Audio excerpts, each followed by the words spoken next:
The lawyer cleared his throat, the room heavy with tension. My father sat smugly beside his mistress, Mira, their fingers intertwined as if they had already won.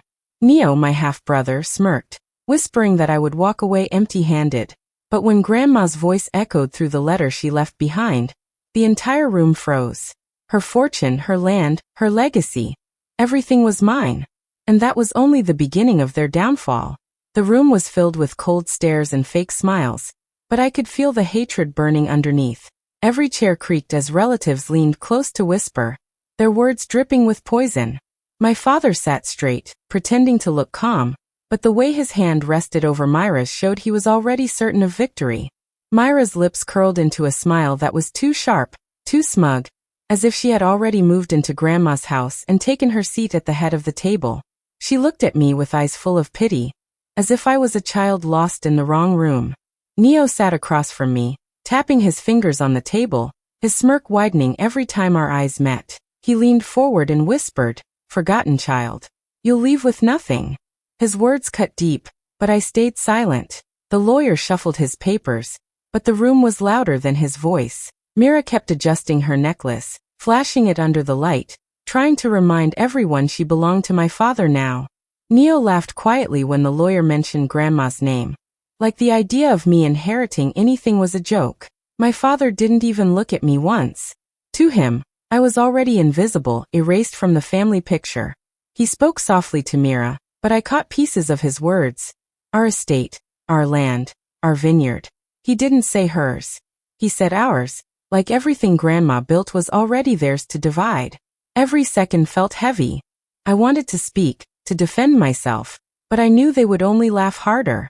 The air smelled of polished wood and old perfume, but underneath it, I could almost sense the greed, thick and choking.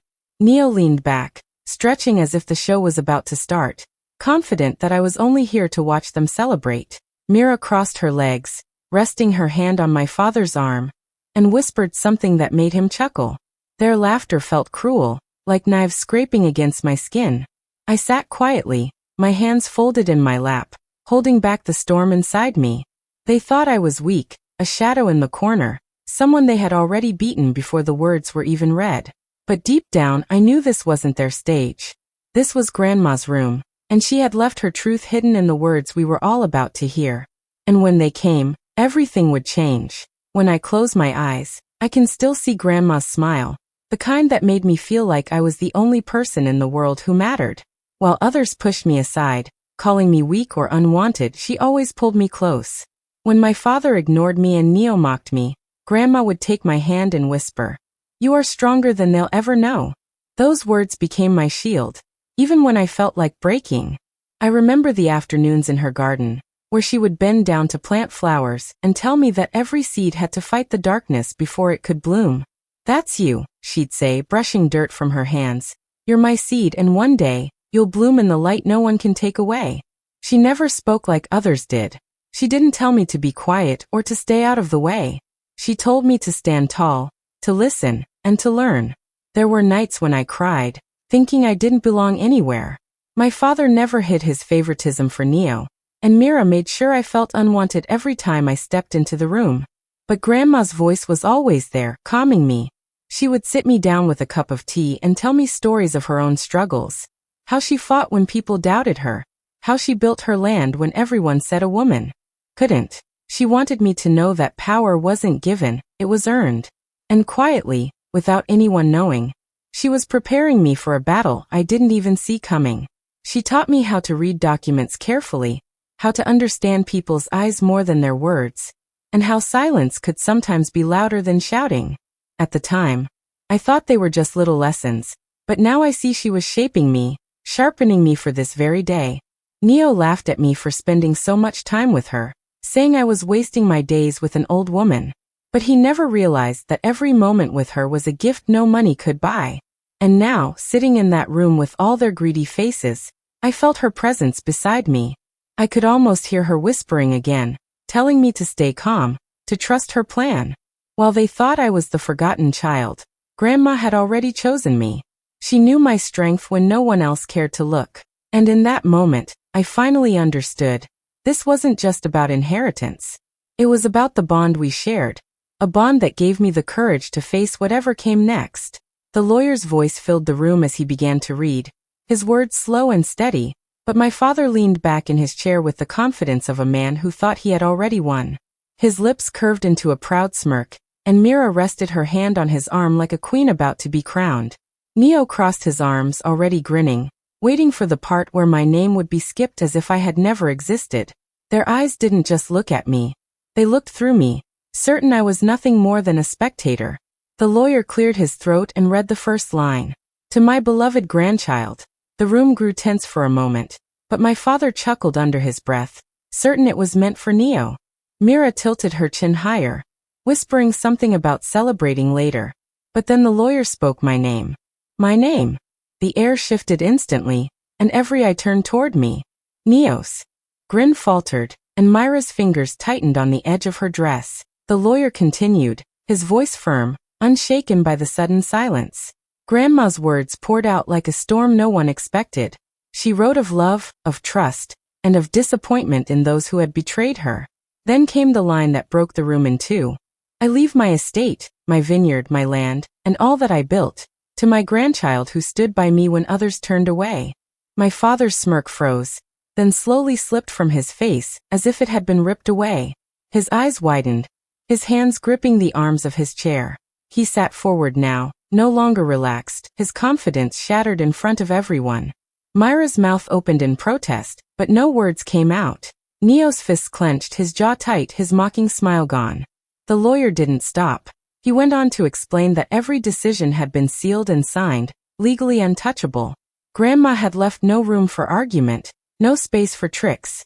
My father's face burned red with rage, his pride broken in front of the very people he wanted to impress. He had spent his whole life certain that his charm and power could control every outcome, but now he was powerless. The man who once made me feel invisible was now forced to sit and listen as I was named the heir to everything he thought belonged to him. His smirk was gone, replaced by a silence so heavy that even the air felt different. For the first time, I wasn't the forgotten child. I was the one holding the legacy. The silence in the room did not last long. Mira was the first to break it. Her chair scraped back sharply as she stood, her voice rising higher than anyone had ever heard. This is a lie, she shouted, pointing her finger at me like I had stolen something from her own hands.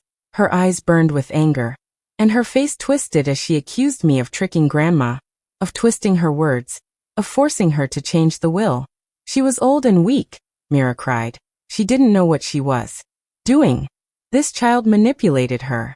Gasps spread across the table as relatives exchanged nervous glances. Neo slammed his fist on the wood, adding fuel to her anger. Yes, tell them. She doesn't deserve any of this, he shouted. My father sat frozen at first, then muttered his agreement, his voice low and sharp, filled with humiliation. The room suddenly felt smaller, voices clashing as everyone started talking at once. Some whispered that Mira was right, others shook their heads, and a few simply stared at me, waiting to see how I would react. Myra's words grew harsher, spitting insults as she tried to tear me down. You fooled her with your innocent act, she sneered. But everyone knows you were never worth anything. You don't belong here. Her voice cracked, desperation leaking through her anger, because deep down she knew this wasn't about love or justice. It was about the life she thought she had secured slipping out of her hands. The lawyer, however, did not flinch. He calmly reached into his case and pulled out a set of sealed documents. The stamp of the court glistened on the envelope. Mrs. Mira, he said firmly, this was no mistake. Your mother-in-law wrote her will with clarity of mind. It was witnessed, signed, and sealed under the law. He laid the documents flat on the table for all to see. Her decision was deliberate and final. No one here can change it. The room fell quiet again, but Myra's chest rose and fell as she struggled to breathe. Her lips trembled, her hands clenched at her sides. She looked at my father for support, but his face was pale with shame, his eyes refusing to meet hers. Neo muttered under his breath, but his earlier confidence was gone. In that moment everyone saw the truth. This wasn't a mistake, and it wasn't manipulation. Grandma had chosen with open eyes and steady hands. The inheritance was mine, not because of chance, but because she trusted me when no one else did. And no amount of Myra's bitterness could erase That. Neo's face twisted with fury the moment the lawyer's words sank in. His chair screeched against the floor as he pushed it back violently, his fists trembling at his sides. For years he had been treated like the golden child, the son who could do no wrong. My father always praised him, showered him with attention, and placed him high above me. But now, in a single moment, all of that was stripped away. The smirk he once wore had disappeared, replaced with a glare so sharp it could cut through glass. He pointed at me with shaking hands, his voice trembling between anger and disbelief. "This isn't over," he hissed. "You think you've won because of a piece of paper? You'll regret this. I'll make sure of it." His words echoed through the room, heavy with rage. Mira tried to calm him, clutching at his arm, but he yanked it away, eyes blazing with the fire of humiliation. My father sat in silence, torn between his pride and his son's outburst, but he did nothing to stop him. Neo's jealousy boiled over. He kicked at the chair, knocking it to the ground as he stormed toward the door. His footsteps were sharp, each one filled with anger. Just before leaving, he turned back to me, his eyes narrowed with hatred. "You don't deserve any of this," he spat. "Grandma was blind. Everything should have been mine. And I swear, I'll take it from you." Then he slammed the door so hard that the walls seemed to shake. The room fell into a tense silence after his exit. Some of the relatives exchanged worried glances, whispering that Neo's anger was dangerous. Others pretended not to care, but everyone knew the truth. His envy had always been strong. And now, with nothing left to hold him back, it was sharper than ever. My father clenched his jaw, his pride wounded by the public scene, but even he could not hide the fear in his eyes. He had created this storm by favoring Neo all his life, and now it was spinning out of control. I sat quietly, my hands still, but inside I felt the weight of what just happened. Neo's jealousy was not just bitterness, it was a threat, and I knew this was only the beginning of the battles to come. His vow for revenge hung in the air like a dark cloud, ready to break the family apart even more. When the noise finally settled, the lawyer cleared his throat again and reached for a smaller envelope at the bottom of the pile. "Your grandmother left something more," he said, his eyes scanning the room before landing on me. He handed it to me carefully, as if it carried a weight beyond gold. My hands shook as I opened it, and inside were not just documents of money and land, but a set of old keys tied together with a red ribbon, several letters written in her familiar handwriting, and a small leather-bound diary. The keys glittered under the light, heavy and ancient. The lawyer explained they belonged to Grandma's vineyard, a place I had visited as a child but never realized held such value. She had built it from nothing, planting vines with her own hands, and now she had entrusted it to me. Mira gasped, her face pale, because she had always dreamed of owning that land. My father's jaw tightened, his fists clenched at the sight of the inheritance slipping further away. But it wasn't just the vineyard. The letters were addressed to me, sealed with care. I opened one, and her words reached out like her voice was alive again.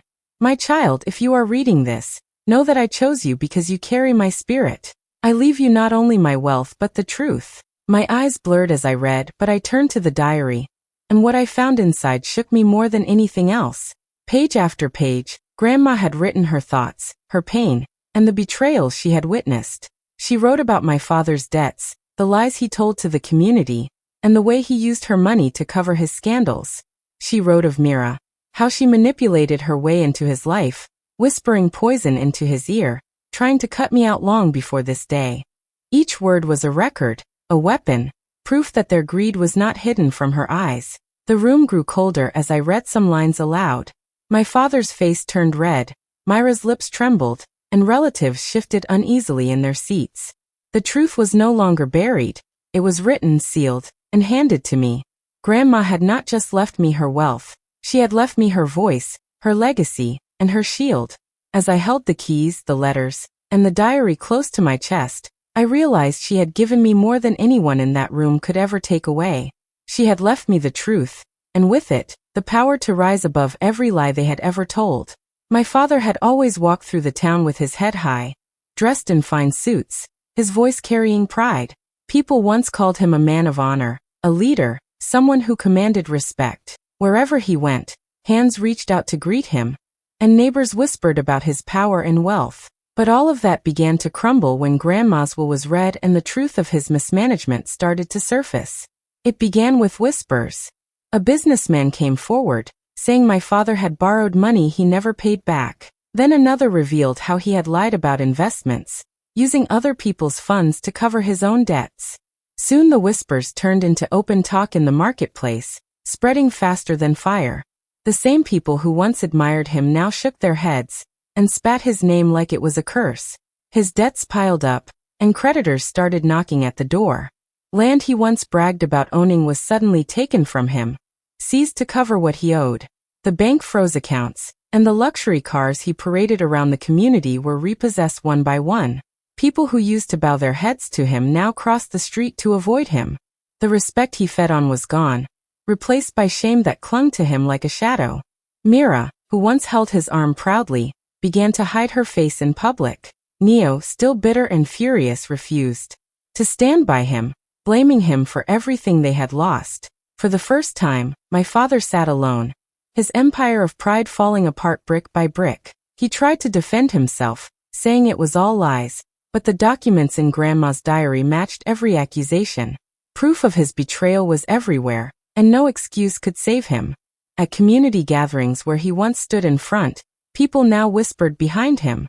Mothers pulled their children away when he passed, warning them not to be fooled by false promises. Former friends avoided his gaze, refusing to lend him even a coin.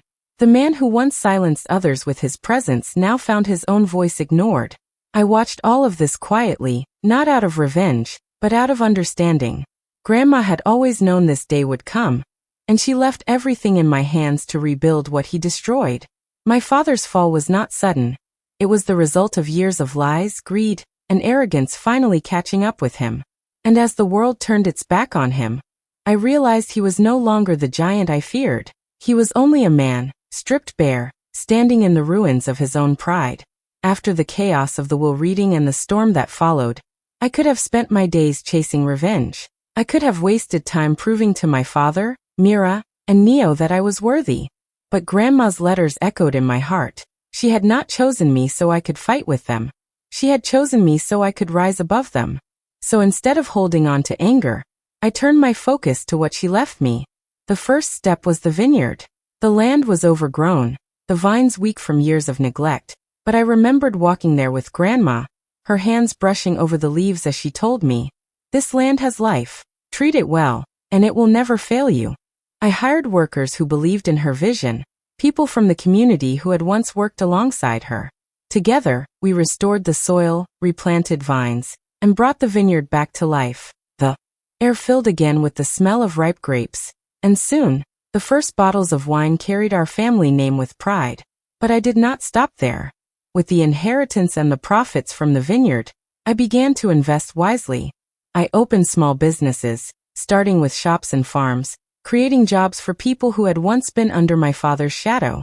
Slowly, the community began to look at me differently, not as the forgotten child, but as someone who was building something real, something lasting. Every investment I made was careful, guided by the lessons Grandma had taught me in her quiet way. While my father once chased glory and quick wealth, I focused on patience and growth. I partnered with honest people, reinvested profits, and expanded step by step. Within a few years, my businesses spread beyond the town. I owned properties, factories, and even trade routes. What my father had squandered in arrogance, I rebuilt with determination. The same people who once doubted me now came seeking my advice. Leaders who had once laughed in my father's company now respected mine. And slowly, I became more powerful than my father had ever dreamed of being. He had tried to crush me by ignoring me. Mira had tried to erase me, and Neo had sworn to take everything from me. But without lifting a hand against them, I rose higher than all of them combined. I realized then that true power did not come from revenge or proving others wrong. It came from building something greater than yourself, something that would stand even when others had fallen. And that was exactly what I was doing, turning Grandma's gift into an empire that no one could take away. Time has a way of humbling even the proudest hearts. The same family that once mocked me, called me worthless, and tried to erase my place now came back, broken and empty-handed. My father, once dressed in suits that shone brighter than the sun, walked into my office wearing a faded shirt and shoes worn thin. His shoulders, which once stood tall with pride, were bent under the weight of his disgrace. Mira followed closely behind him, her hair unkempt, her eyes hollow. The sparkle of jewelry she once used to flaunt had long disappeared. And then there was Neo, the brother who had called me the forgotten child, the one who swore to destroy me. His face was pale, his steps unsure, and for the first time, I saw fear where there had once been arrogance. They sat across from me, the silence heavy before my father finally spoke. His voice cracked, stripped of the authority he once carried. "Please help us. We have nothing left." He lowered his head, unable to meet my eyes, the shame too heavy to carry. Mira, who once pointed fingers and called me a manipulator, now clutched her hands together, whispering, "We were wrong. We should have treated you better. Please forgive us." But it was Neo who shocked me most. He dropped to his knees right there on the floor, his hands trembling as he looked up at me. "Sister, I beg you. I have nothing. No money, no friends. Everyone has turned their back on us. Please don't do the same. I'll do anything. Just help us survive." His words echoed in the room, desperate and raw. I looked at them, and in that moment, every memory came rushing back. The way Neo had laughed in my face, calling me the forgotten child. The way Mira had accused me of lies, spitting venom in front of everyone. The way my father never once defended me, never once gave me the love or protection I deserved. Their pleas did not erase the years of pain, the countless nights I sat alone feeling like I was unwanted. Part of me wanted to reach out, to end their suffering, but another part remembered Grandma's voice. "Never forget how they treated you when you had nothing. They had left me in the cold, they had mocked me, they had erased me. And now, stripped of wealth and pride, they wanted the very hand they once tried to cut off." I rose from my chair, calm but firm, and looked down at Neo, still kneeling. I did not shout, I did not curse. I simply let my silence answer. Because sometimes, silence is louder than any rejection. And as they left the room with heads bowed, I knew the tables had finally turned. They had begged, but I no longer owed them anything. The hall was filled with laughter, music, and the clinking of glasses as people gathered to celebrate my latest success. Lights sparkled overhead, and every eye turned when I stood, a glass in my hand. My heart was steady, not with anger anymore, but with the quiet strength of someone who had already won. I looked across the room and saw my father and Mira standing at the edge, their faces heavy with shame, their pride crushed beneath the weight of their choices. For the first time, they were no longer the center of attention. They were shadows, forced to watch what they once tried to destroy.